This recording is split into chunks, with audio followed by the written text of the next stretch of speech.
ये छोड़ दो। बोला हाँ गुरुजी छोड़ देंगे, माया के चक्कर में मत पड़ो। हाँ गुरुजी। अब एक गुटखा तक नहीं छोड़ा जाता है, कैसे कल्याण होगा? आजकल शिष्य गुरु की सुनना नहीं चाहता। एक गुरुजी एक गांव में आए तो उन्होंने नया नया चेला बनाया।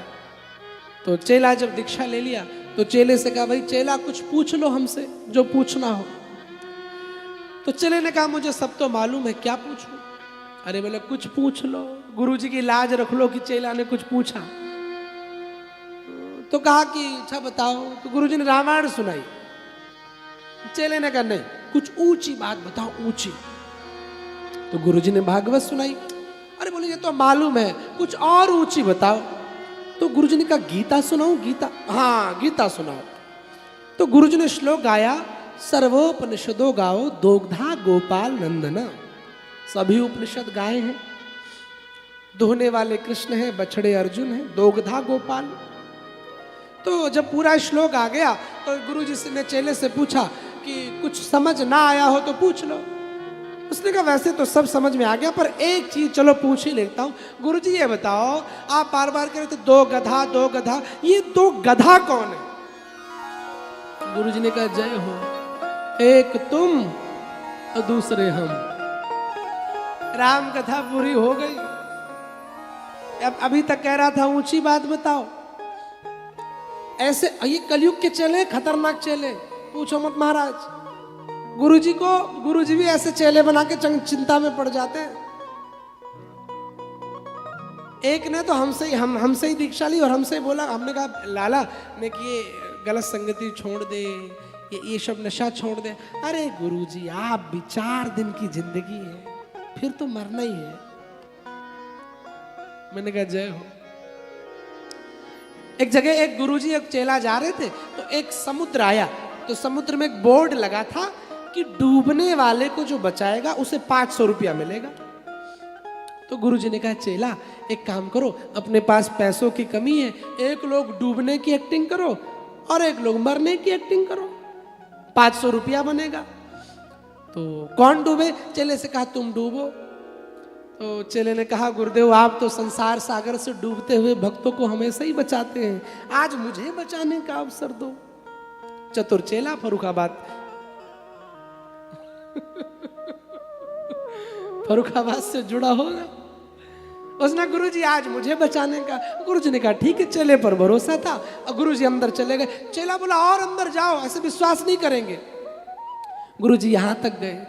चेला बोला थोड़ा और। गुरुजी यहां तक गए, थोड़ा और। जैसे थोड़ा कहा गुरुजी आगे गड्ढा था, डूबने लगे। चेले से कहे बचाओ बचाओ हाथ उठा के। चेला सुने ना। गुरुजी ने कहा बचाओ, 250 की जगह 300 तुम्हारे, बंद। उसने कहा, गुरुजी ने कहा 400 बंद। गुरुजी ने कहा पूरे रख लो, बंद। गुरुजी ने कहा तू बचा क्यों नहीं रहा? उसने कहा गुरुजी तुमने पहला बोर्ड पढ़ा था, दूसरा नहीं पढ़ा, उसमें लिखा है लाश निकालने वाले को 1000 रुपए दिए जाएंगे। तो चेला खड़े बाजार में, बाबा खड़े बाजार में, चेला मंत्र ले स्वर्ग जाओ या नरक में हमें दक्षिणा दे। अब तो दीक्षा का भी रजिस्ट्रेशन होता है। एक समय गुरु जान करके चेले शिष्य का भाव देख करके दीक्षा देते थे कि इसके अंदर योग्यता है कि नहीं है। आज गुरु शिष्य का प्रभाव देख करके दीक्षा देता है कि जितना बड़ा मंत्री उसको गले से लगा लेगा, फोटो भी खिंचाएगा, सारी बैरिकेटिंग दूर चली जाएगी। और कोई गरीब आ जाए, हाँ भाई इसको आश्रम में दे दो, पत्तल उठाने की सेवा करेगा। हाँ? नहीं होना चाहिए। श्रद्धा गुरु के प्रति कैसी हो? माता पार्वती कहती है गिरिजा चकित भई सुनि बानी। गुरुजी शिवजी गुरुजी से, विष्णु भगवान से कौन सी ऐसी गलती हो गई? तब भगवान श्री नारद मोह की कथा सुनाते हैं। एक बार श्री नारद जी महाराज ने क्या किया? नारद जी महाराज एक रम्य स्थान पर गए, परम रम्य। एक गुफा देखी और उस गुफा को देख करके मन हुआ कि यहाँ पर साधना करें, यहाँ पर तपस्या करें, यहाँ पर भजन करें। और नारद जी महाराज वहीं तपस्या पर बैठ गए। परम रम्य, मन को सुंदर करने वाला वो स्थान। देखिए स्थान का भी अपना प्रभाव होता है। आप सोचिए कि आप वैश्यालय में जाकर भगवान का भजन कर लें, आप मुझसे बड़ी बड़ी बातें भले बोल दो पर संभव नहीं। आप सोचो आप मदिरालय में इत्र की खुशबू की प्राप्ति कर ले तो कहाँ पाएंगे। स्थान का भी महत्व होता है, इसलिए अपने घर को सुंदर बनाओ, इसीलिए कहते हैं घर में भगवान आएंगे। नारद जी बैठ गए, समाधि ऐसी लगी तो इंद्र डरने लगे। अच्छा, ये जो देवता किस्म के लोग होते हैं बड़े स्वार्थी होते हैं। पता मैंने एक समाज को देवता का नाम दे रखा है पाठक जी। देवता कौन है? देवता जब कोई यात्रा करो तो पीछे भाग जाते हैं, और जब वो यात्रा पूरी हो जाए तो फूल बरसाने लगते हैं। आपने देखा होगा, ही हरसई बरसई सुमन, हर जगह देवताओं ने फूल बरसाए। समाज के वो लोग जब कुछ काम करो तो पीछे भाग जाएंगे, और सफल हो जाए तो पीठ थपथपाएंगे, नहीं बहुत अच्छा हुआ, हम पहले से जानते थे कि अच्छा होगा। मैंने उनको समाज का देवता बना रखा है। समाज के वो देवता किस्म के लोग होते हैं। तो इंद्र को भ्रम हो गया कि ऐसा ना हो नारद जी मेरी गद्दी ले लें, तो कामदेव को भेजा, जाओ इनके मन के विकार को उत्पन्न करो। काम आया, उसने अपने 5 बाण चला लिए, लेकिन नारद जी टस से मस नहीं हुए। अब कामदेव को लगा अब मैं गया तो नारद जी श्राप दे देंगे। वहीं बैठा रहा कि जो भी श्राप दे सामने ही दे दे, थोड़ा छोटा ले लेंगे। लेकिन जैसे नारद जी ने नेत्र खोले तो नारद जी मुस्कुराने लगे। कामदेव से कुछ कहा ही नहीं, तो कामदेव ने प्रशंसा शुरू कर दी।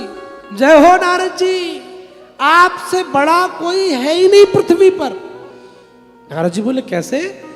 बोले मैंने शिव जी को 5 बाण छोड़े, शिव जी ने काम जीता, पर आपने काम के पर क्रोध नहीं जीता, मुझे भस्म कर दिया, पर आपने काम के साथ साथ क्रोध को भी जीत लिया।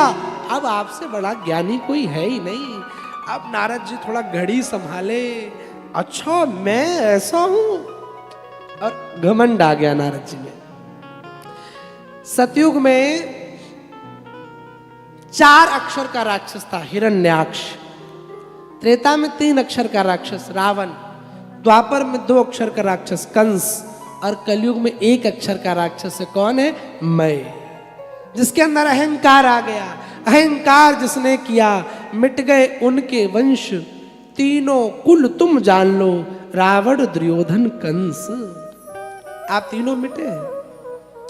नारद जी प्रशंसा में बहक गए, और जो प्रशंसा में बहक जाए उसके अंदर घमंड स्वाभाविक है। इसीलिए 3 चीजों से बचना चाहिए। कौन कौन सी? कंचन, कामिनी और कीर्ति। कंचन माने धन संपत्ति। अच्छा, धन संपत्ति से तो बचा ही नहीं जा सकता, हम ये बात भले बोल दें, पर बहुत बिरले ही होंगे जो महाराज हमारी बात को मानेंगे। अरे बाबा जी का तो काम ही है।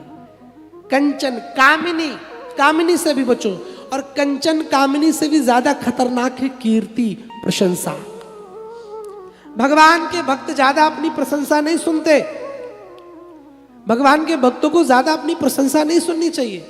श्री हनुमान जी महाराज जब लौट करके आए लंका से, सीता माँ जानकी की खोज करके आए, तो राम जी प्रशंसा करने लगे। सुन सब कपितो ही उड़ में नाही। हनुमान जी चरणों में गिर गए, महाराज क्षमा करो, क्षमा करो, रक्षा करो, रक्षा करो। राम जी ने कहा क्या हो गया? कोई रावण का दूत आ गया? बोले नहीं नहीं नहीं, उससे भी बड़ा। कौन? बोले प्रभु, जब कोई साधारण व्यक्ति प्रशंसा करता है तो इंसान का पतन हो जाता है। यहाँ पर जब कोई पुरुष प्रशंसा करे तो आदमी का पतन हो जाता है। यहाँ तो पुरुषोत्तम प्रशंसा कर रहे हैं। मैं तो नरक में चला जाऊंगा, अभिमान आ जाएगा, बाद में नरक में गुरु। इससे अच्छा बढ़िया है कि राघव तुम्हारे चरणों में गिर जाऊं, रघुनाथ तुम्हारे चरणों में गिर जाऊं। इसलिए भक्त को ज्यादा प्रशंसा नहीं सुननी चाहिए। कोई कहे कि आप बड़े अच्छे हैं तो हाँ जी, सब राम जी की कृपा है, सब भगवान की कृपा है। नारद जी प्रशंसा के चक्कर में पड़ गए। अब नारद जी के मन में यह आया कि मेरी ये बात शंकर जी तक पहुंची कि नहीं पहुंची, कि मैंने काम और क्रोध को जीत लिया। अब उस समय मीडिया तो थी नहीं, इलेक्ट्रॉनिक मीडिया भी नहीं थी, सोशल मीडिया भी नहीं थी। आजकल तो आदमी बुखार भी आता है तो स्टेटस लगाता है आज परेशान हूं, और वो लोग रिप्लाई करते हैं जो कभी एक गिलास पानी भी नहीं देते। क्या हुआ? अगर उनसे एक गिलास पानी भी मांग लो ना तो देने में सक्षम नहीं है। और सोशल मीडिया वाला ऐसा खेल चल रहा, आज दर्द में हूँ, तुरंत दवाई का नाम लिख के भेज देगा, ये दवाई खाओ, और सही से मांगो तो एक गिलास पानी भी नहीं देगा। आज सोशल मीडिया हावी है। आज छोटी सी बात झूठ, आज एआई का ऐसा जमाना आया, आप देखिए कितनी इसका गलत यूज हो रहा है। एआई ऐसा सिस्टम आ गया कि अब समझ में नहीं आ रहा क्या असली और क्या नकली है। एक छोरा ने मजाक मजाक में किसी छोरी के साथ मेरी फोटो लगा के मुझे भेजी। मैं तो हैरान हो गया उस फोटो को देख करके कि क्या ये नकली फोटो है। मैंने कहा बाप रे ठाकुर जी तुम ही बचाओ। ऐसा हावी हो गया सोशल मीडिया। आज पहले का व्यक्ति जब सोकर के उठता था तो सबसे पहला ध्यान कहाँ जाता था? माला पर। आजकल का व्यक्ति सो के उठता है तो सबसे पहले ध्यान कहाँ जाता है? इस मोबाइल पर। और मोबाइल पर भी व्हाट्सएप में, और व्हाट्सएप में भी स्टेटस पे कितने लोगों ने देखा, कितने लोगों ने लाइक किया। हाँ जी कि ना जी? फर्रुखाबाद वाले हाँ जी कि ना जी?